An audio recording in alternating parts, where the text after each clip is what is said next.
Hello everyone and welcome to today's video. Today I'm going over the Virginia Lieutenant Governor election, how things currently stand right now, what the polling data is showing, and what my updated prediction is for this race with now less than 2 weeks to go until election day. So this is going to be a very interesting race to watch as the Democrat Ghazala Hashmi is facing off against the Republican John Reid in this race. Now, Virginia is an interesting state right now because you have the governor's race, which is certainly looking to be trending towards the Democrats at this current point in time. The attorney general's race with the scandals involving Jay Jones, that race looks like it's going to be very, very close. Jason Mayara narrowly has a lead in the polling right now, but that's going to be a very close race. The lieutenant governor's race is kind of getting a little bit swept under the radar between Hashmi and Reid and how that's currently going. So in today's video covering this race, this is how we got to this race. Obviously, the lieutenant governor in Virginia right now is currently Winsome Earl Sears. Now, she obviously has elected to run for governor, so the lieutenant governor position is open, and the Republican nominee is the former WRVA radio host, John Reid, who, interestingly enough, will be Virginia's first openly gay lieutenant governor if he does end up winning. He is the Republican candidate.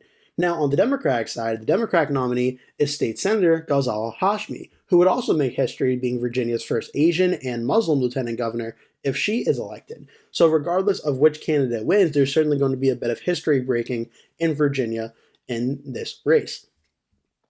Now, there has been some important scandals, for instance, the Attorney General's race. At the start of this campaign, there was some scandals as well involving John Reid at the start of the race, where there was some backlash from the Republican Party when Glenn Youngkin would support the nominees on the ticket and some stuff involving John Reid and his campaign and such. I'm not going to go into it too much in this video because it doesn't really seem to be hurting John Reid too much in this race compared to some of the other Republicans running on the office in Virginia in this race. Certainly not as much as like Jay Jones, but there is a little bit of scandal involving John Reid as well that could play a potential significant role as well in this race. But as for the general election and where things are currently going, State Navigate has this race listed as likely for the Democrats. The polling data currently shows a actually pretty decently competitive race when you consider it to the governor's race that is happening at the top of the ticket. Ghazala Hashmi has 48% of the vote. John Reid has 43.7%, and undecided is currently 8.3%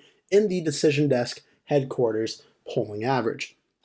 And I'll be going to the chart in just 1 second and seeing how this race has mapped out. Now, at 4.3% lead for Hashmi over John Reid, it's interesting because this is actually, according to the polls, the second most competitive race in Virginia. Whereas the governor's race is currently the most lopsided in favor of the Democrats, this race is the second closest after the Attorney General's race in the Commonwealth of Virginia. Now, for this one, what's interesting about this is not necessarily that John Reid is doing better than the other Republicans, doing better than Winsome Sears anyway. Jason Mayara's, that race is kind of a special circumstance with the scandals involving Jay Jones, whereas this lieutenant governor's race is kind of more shaping up to be like the governor's one. John Reid getting 43.7% is not really all that different from what Winsome Sears is currently getting in this race. Winsome Sears in her polling average is getting around 43.5% when you average all the averages out. Just to cite Decision Desk HQ, because that's the one we're using for the lieutenant governor's race as well. Here, Sears has about 43.5%. And if you look at the lieutenant governor, Reid has 43.7%. So Reid and Sears are essentially running about the same in the polling averages for how they are both doing in these respective races. The difference here is that Ghazala Hashmi is running about 2 points behind what Abigail Spanberger is doing. Hashmi having only 48% compared to Spanberger's 50% or so, and even over 50%, depending on the average that you are looking at. So this race isn't really a situation where the Republican candidate is doing better than the governor's race, but the Democratic candidate is currently underperforming by about 2 points. But what's interesting in this race is that there is still roughly 8.3% that is undecided, and given that the governor's race is expected to be a pretty sizable Democratic win, there's nothing really to assume that the lieutenant governor's race won't be any different, as usually the lieutenant governor's race pretty much votes in lockstep with the governor's race as well, unless there's a very special circumstance that could change the race, like what happened with the Attorney General election there. I believe we have, let me see if I can find the 2021 elections. I want to see if I have the results from that one. The 2021 race wasn't all that different from the governor's race as well. Youngkin won 50.6 to 48.6 for governor. And I don't think I have it up here, but the race wasn't that different on the lieutenant governor's race as well. Maybe a difference of like less than half a percentage point, where the attorney general one was closer. And then in 2017, with Ed Gillespie and the Republicans in that one, that race also went to the Democrats as well for Mark Herring, but that was more of a slightly more competitive race, but the Democrats won there. So unless there's a big scandal, like what's happening in the Attorney General's race, the governor election, lieutenant governor election are probably going to vote relatively in lockstep. The only difference between this one, this one and the governor's race is there's more undecided vote left out for grabs here, where there's still 8.3% who say they're undecided. In the governor's race, there's about 6% who say they are undecided. And those 2% that are undecided on the governor's race that are undecided in lieutenant governor essentially all went for Abigail Spanberger when you compare the two polling averages at this current point in time. So that's where things stand. And that's why when you look at these numbers, that's why I say very strongly that I think Ghazala Hashmi is going to win, and that she's probably going to win by a relatively similar number to what Abigail Spanberger does.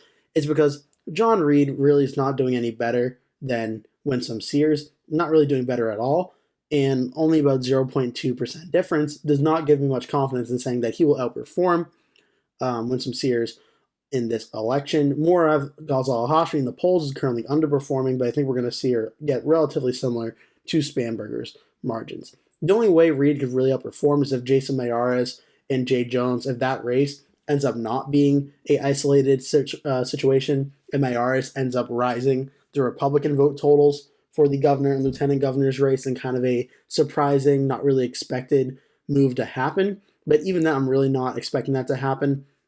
Even in the Republican polls that have come out in the last week or so, which again, the rule of thumb I usually use is a partisan poll, I shift in 5 points in the opposite direction to account for the bias of the poll. This Republican Republican poll from Qantas has Hashmi up by about 4 points, and using that 5-point rule, this would be about a 9-point lead for Hashmi over Reid, getting into the same sort of category of what the governor's race is, and I think that's going to be the case. Just looking at the polling average here, this race, though, in the polling average has been a little bit more competitive, but again, a large reason being is that Hashmi is not reaching the highs that Abigail Spanberger is in these polls. But this race has never really been too much in doubt about who's leading. It started out in the summertime throughout July with Hashmi leading Reid by about 10 points. Moving into August, one poll is done, it goes down to 5 points. A little bit more of a competitive race, roughly 3 points or 3 points back towards the end of August, beginning of September. But again, look at the vote totals, 42.7, 39.3, a lot of undecided voters not knowing who these two candidates are too well. As we move past Labor Day, get into September and October, the numbers remain pretty close as a lot of undecided voters remain. But now as we're getting closer and closer to Election Day, both candidates' numbers are going up. Hashmi's, though, seem to accelerate at a much more rate than Reid does, where now Hashmi finds herself at about 48%, John Reid finds himself at 43.7%. Though Reid's numbers have gone up in the last about week or so, it seems they've more stagnated, whereas Hashmi's numbers are starting to trend up a little bit in the final few days as well. What this means for Election Day, we're going to have to wait and see, obviously, on Election Day how the results come in, how that all plays out. But it looks like Ghazala Hashmi is trending to run very similarly to the governor's race. John Reid's looking more to be in line with Winsome Sears. I don't think it's necessarily impossible that John Reid maybe outperforms Winsome Sears and maybe loses to Ghazala Hashmi by less than Winsome Sears will lose to Abigail Spanberger. Essentially, the polling data right now suggests that John Reid should lose to Hashmi about 2 points less than Spanberger will lose to Winsome Sears. That's certainly a possibility. But in terms of does John Reid, for instance, have a chance to win because he's outperforming Winsome Sears, I don't think that's going to be a case at all. I think Ghazala Hashmi and Abigail Spanberger are both going to win on Election Day. Though is it possible maybe Reid gets up to like 45, 46% of the vote, where Winsome Sears is around 43, 44. I think that certainly is a possibility to watch for on election night. But yeah, this race is an interesting one because it's not getting talked about too much. There's still a good amount of undecided voters left out there where there is a mathematical possibility John Reid could win this race. But given all the factors in this race, off-year governor election right after the presidential race, the opposite political party in the White House usually does well. Democrats are favored in this race. Kamala Harris just won the state of Virginia in 2024 in November by about 6 points. I don't think we're going to see this race go red. I don't think we're going to see any of the Virginia races go red except for the Attorney General's race, maybe because of the scandal with Jay Jones. I think the Democrats are going to win here. The question is just going to be what the margin ends up being.